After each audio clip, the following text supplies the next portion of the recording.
नमस्कार. Writing forever या YouTube चॅनलवर आपले सहर्ष स्वागत. आज आपण जाणून घेणार आहोत लाडक्या बहिणींच्या खात्यात 3,000 रुपये जमा होण्याची शक्यता. मे महिना संपायला आला तरीही अजूनही लाडकी बहीण योजनेचा 1,500 रुपयांचा हप्ता महिलांच्या खात्यात जमा झालेला नाही. त्यामुळे अनेक महिलांच्या मनात संभ्रम निर्माण झाला आहे. सध्या चर्चा आहे की मे आणि जून या 2 महिन्यांचे पैसे म्हणजेच 3,000 रुपये एकत्रच मिळतील.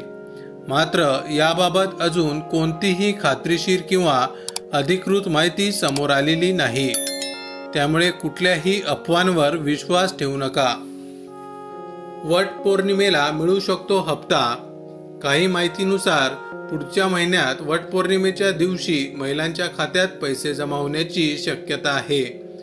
पण ही माहिती अजून सरकारकडून जाहीर केलेली नाही. याआधी वेळेवर मिळाले होते पैसे. या योजनेअंतर्गत याआधी प्रत्येक महिन्याच्या शेवटच्या आठवड्यात 1,500 रुपये खात्यात जमा होत होते. पण यावेळी मे महिना संपत आला तरीही पैसे आलेले नाहीत. त्यामुळे महिलांना चिंता वाटू लागली आहे. अजित पवारांचं वक्तव्य.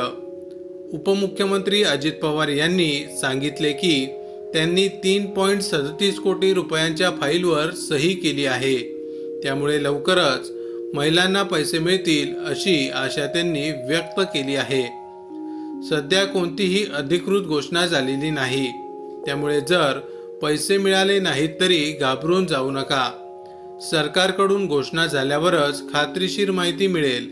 तोपर्यंत अफवांवर विश्वास ठेवू नका. माहिती आवडली असेल तर अवश्य शेअर करा. अशाच प्रकारचे नवनवीन सरकारी योजनांविषयी अपडेट मिळवण्यासाठी आमच्या रायटिंग फॉरेवर या यूट्यूब चॅनलला अवश्य सबस्क्राईब करा. धन्यवाद.